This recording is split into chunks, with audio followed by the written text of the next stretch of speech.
Let me try calling him one more time. I've already called him like 10 times. He must have his phone off or something. Yeah, I think he does that sometimes. Okay, he's not picking up. Dang, Should what we, is with him? should we, can we start without him? It'd be really weird.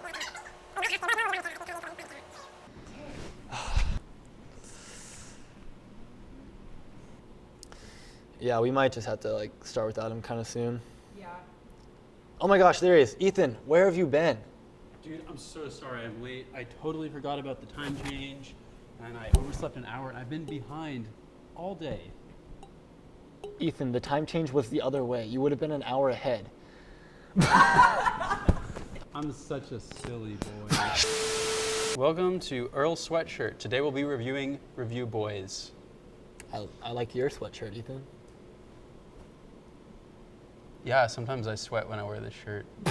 Earl Sweatshirt, Feet of Clay, Ethan, give it to us. Who is this man? Earl Sweatshirt is a rapper and record producer from Los Angeles. Over the years, he has gained fame equally from his collaboration with Odd Future, as well as his own discography. Some Rap Songs was an album with high levels of emotional weight, as Earl dug into themes such as depression and addiction in his own personal life.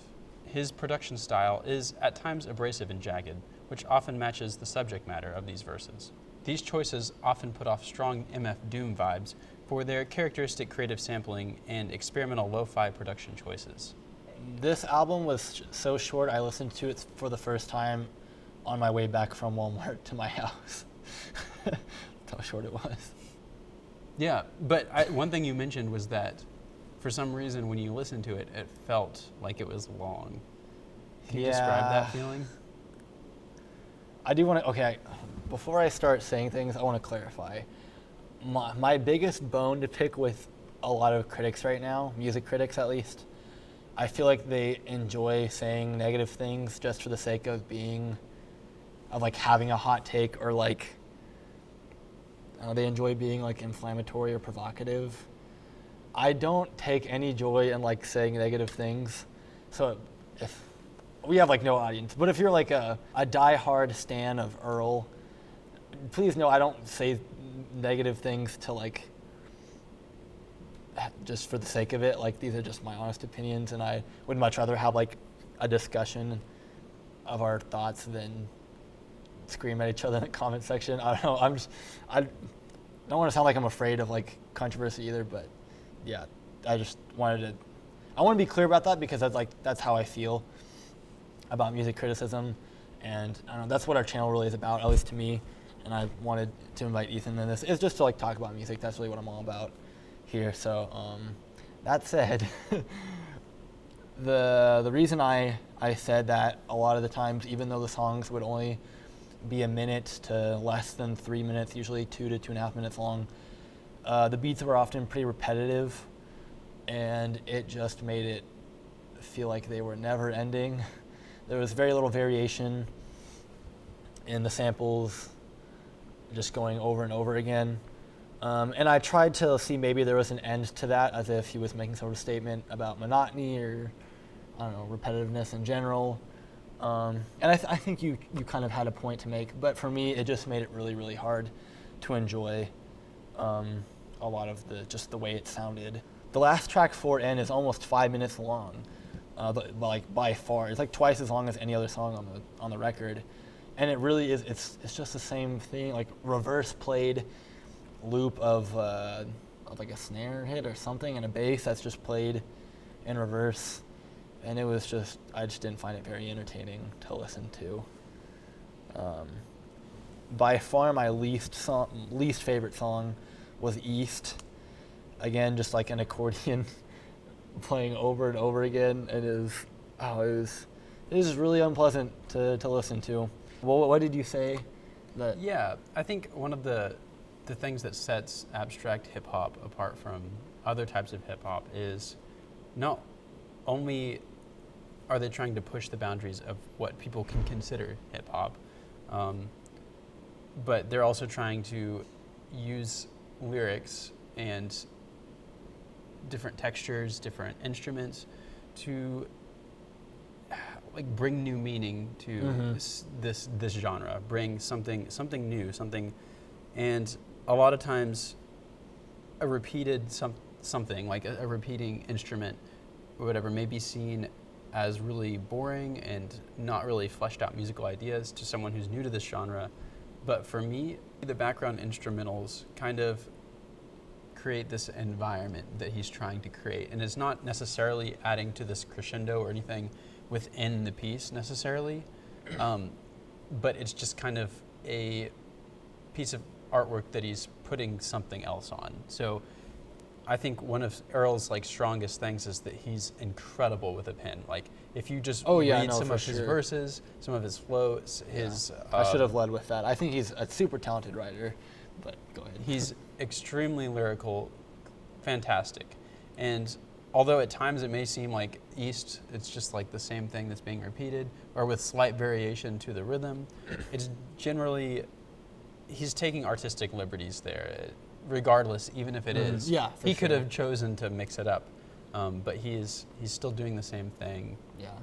And on some songs, I think it works to the advantage of it. Like one of my favorite tracks, El was it called?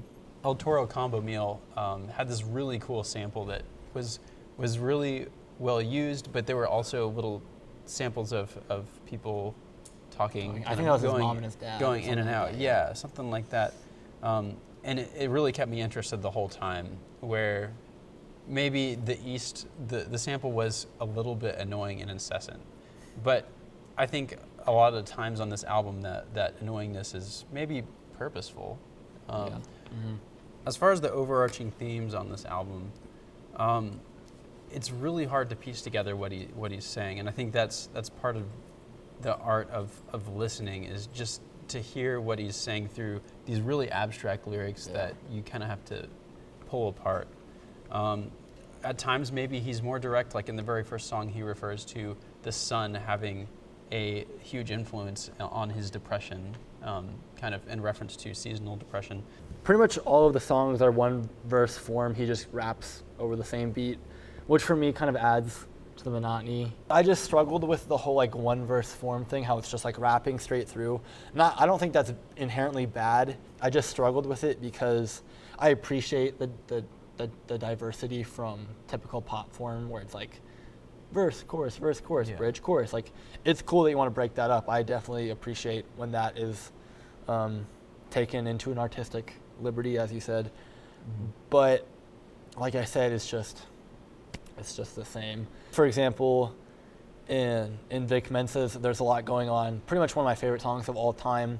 The song is essentially him rapping for like 4 minutes straight with like, it's like if it was a sandwich, there's like a chorus bread on the outside and then a wrapping meat in the middle, if that analogy makes any sense. And the reason I like it so much is that even though he's just rapping for 4 minutes straight, the song ebbs and flows and the beat corresponds with his rapping, so it'll drop, an element of the song, or it'll add a layer, or it'll cut the beat before a really important lyric, and then it'll drop again for, to pack the punch, slap. Or to reference a song that we've reviewed on the channel, Noah's Ark by Mike Posner, same thing. It's the same beat all the way through, but it really changes things here and there a little bit that makes it really enjoyable, keeps your ear listening. And so it's interesting to see our different takes on it, because for me, I'm looking for small little tweaks to the beat that really keep my ear intrigued. But you were still intrigued and really interested despite the lack of... I was mostly entertained by, he had this like bass beat kind of going on, but a lot of times he'd interrupt that with either like some sort of vocal sample or like a skip on the record. Also, generally, these tracks are really short, so I didn't really have a problem with him just rapping over this beat and then moving on to the next beat and rap, or having some thoughts to put over that beat. There's definitely no fluff. He didn't add anything that was unnecessary. No. I would describe a lot of the production as like lo-fi samples, typical like jazz, experimental hip hop kind of.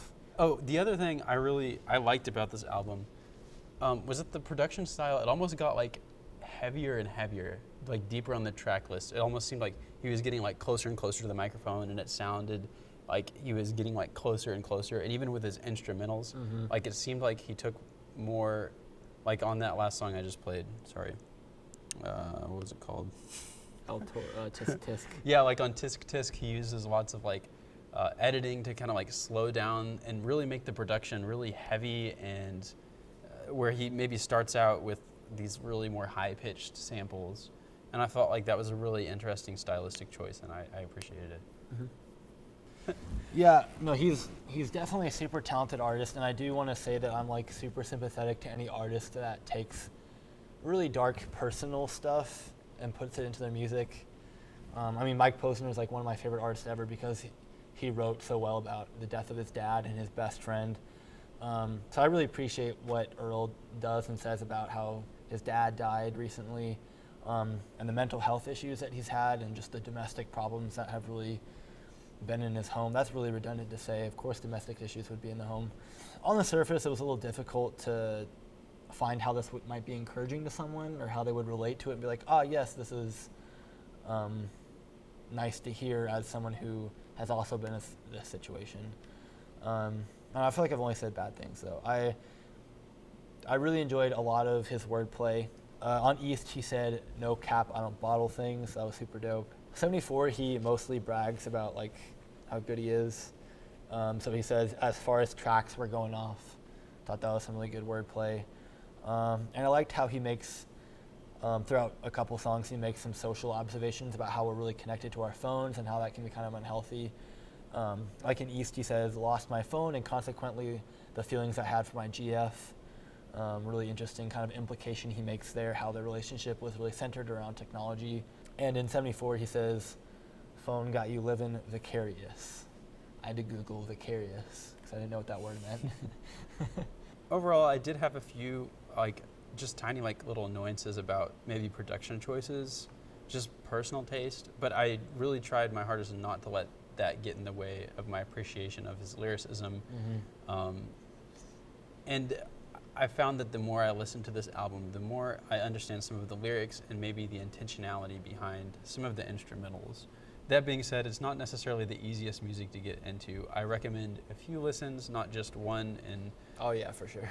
It's only 15 minutes. It's really easy. It's only 15 minutes. You could listen to it 4 Yeah. times in 1 hour. Well said. I'm gonna give it a 7. I thought it was pretty good. It wasn't my favorite. I think some rap songs was a lot more fleshed out and longer, and I think maybe one of my problems was that it wasn't really long enough, and it didn't feel like he had all the thoughts out there. All the thoughts.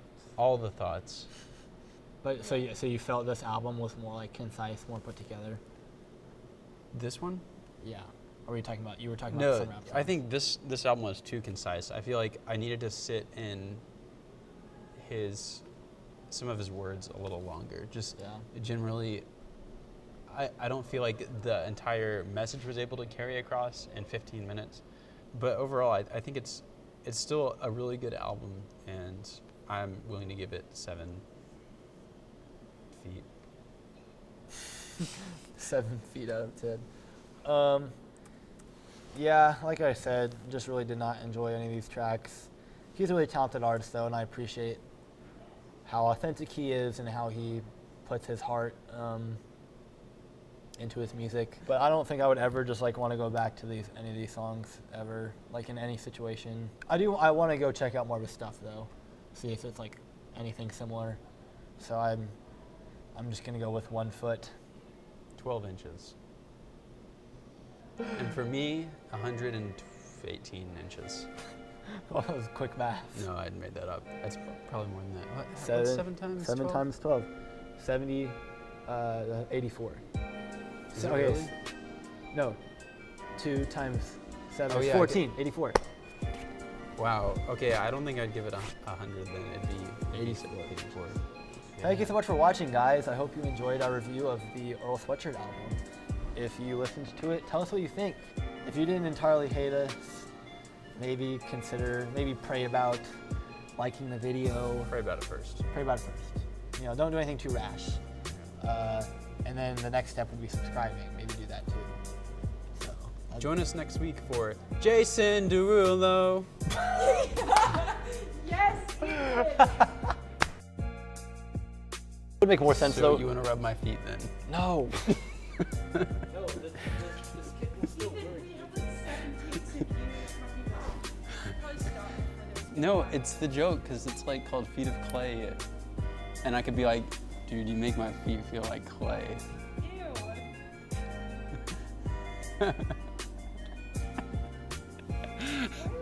I mean, Where could Ethan be? Yeah. Where have you been?